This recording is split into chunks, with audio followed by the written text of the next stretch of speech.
Hey guys, what's happening? We're back with the second chapter of our run into 28 Days Later, London Calling. We return to the group and Selena is telling them that they can't stay out in the open and that they have to move now. Derek says that they should get back to the chopper and Selena asks if he's out of his mind. She grabs his arm and tells him that if they get back in the helicopter, the jet will be bringing them down. Derek then tells her to get her hand off him as Harris diffuses the situation. He points to a large house in the distance and tells them to move. They still have stuff in the helicopter, and when the pilot says that he needs to get his camera, Selena yells at him to leave it and that they have to go. We can see an infected running at them as they sprint towards the house. Once they reach the door, Derek tries to unlock it while the infected is still sprinting at them. The group urge Derek to hurry up, and he tells him to shut up and that he needs to concentrate. He finally unlocks the door and they all start moving in.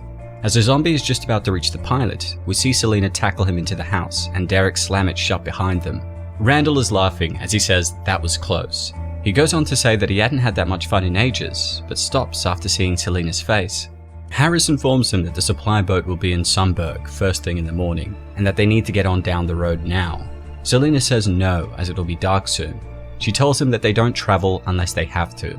Clint says that the island is infected, which means that his guys on the boat won't wait for them if they aren't there. We see a bit of bad blood between Selena and Derek, who don't trust each other.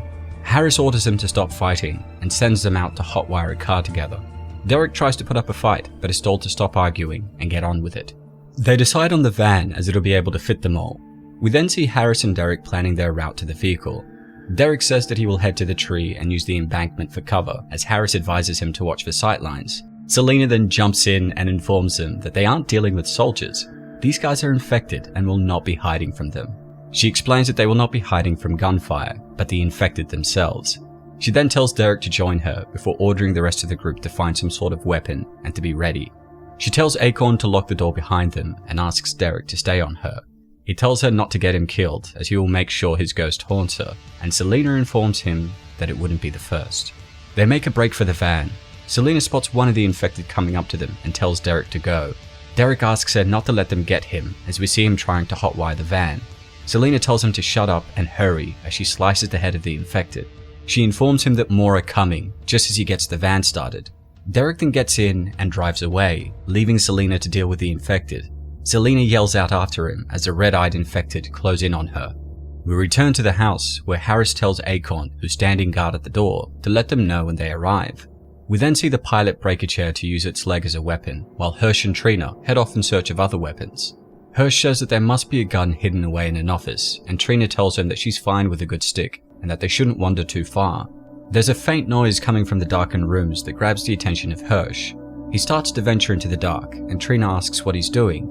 He tells her that it sounded like someone was hurt, and that they needed help.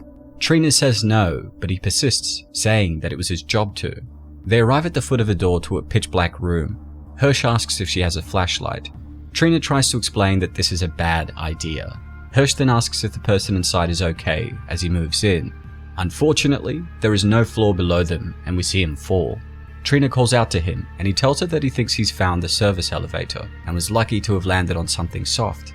Trina then tells him to stay still and that she was going to use her camera flash to help him climb out. But as she flashes the camera, we're able to see that Hirsch is surrounded by infected.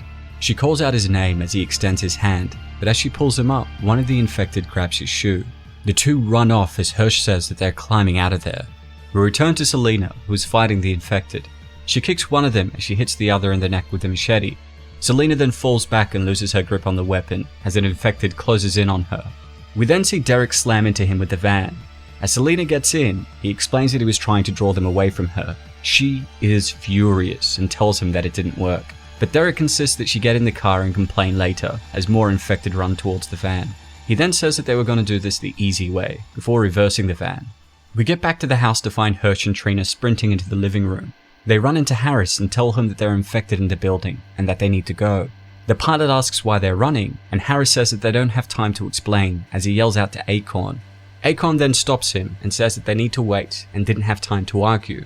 At that very moment, the van reverses into the glass door. Selena opens the rear and orders them all to move inside. We see Harris helping everyone into the van, but as he attempts to get in himself, an infected grabs him by the back of his hood. Selena cuts the zombie's hand off. Harris thanks her, and Selena tells him to be faster next time. Hirsch starts to complain about pain in his foot. Acorn suggests some stitches would do the trick, but Hirsch explains his medical supplies are with the helicopter. Selena asks if he was bitten, or if any infected blood got into his wound. Hirsch tells her that he's fine, and to trust him as he's a field medic who knows about blood-borne pathogens.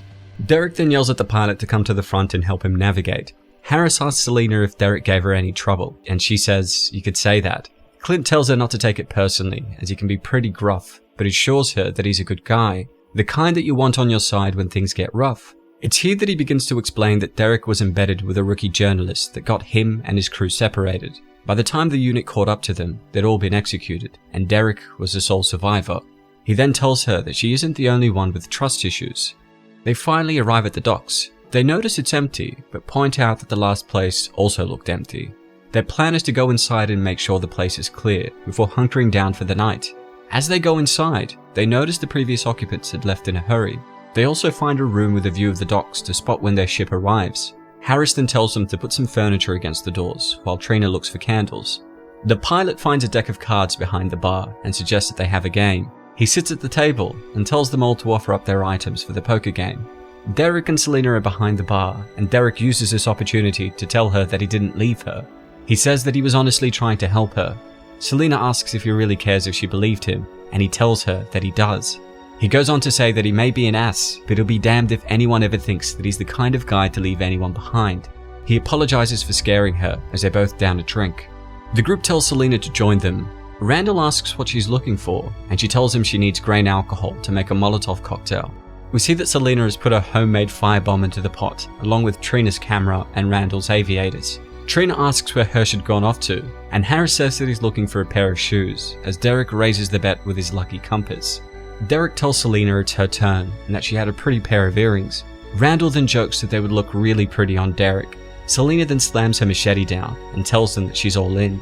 We see each of them folding and telling her to take it. Derek asks what she had, as Hirsch suddenly yells for help off panel. We can see that although he'd found a pair of shoes, he's being attacked by an infected. He begs for them to help him, as Selena jumps in and cuts the infected down. Selena then asks if he saw any more of the infected. At first, he doesn't respond, but then looks up to her to reveal he'd been bitten. He tells Trina he's infected. Trina suggests that it might not be that bad. Selena tells him that she's sorry and walks towards him. Trina jumps in to protect Hirsch and says that she can't do this. Harris also tells her to hold on for a second, and is about to say that they don't know what will happen. And that's the thing, these guys have no idea what they're dealing with. Selena pushes Trina out of the way, and despite Hirsch's pleas for mercy, she lifts the machete and cuts him down. Thanks for tuning in, guys. I really appreciate your support here on Patreon, and I'm looking forward to the next part of the series. Have a great weekend, and I'll see you next week.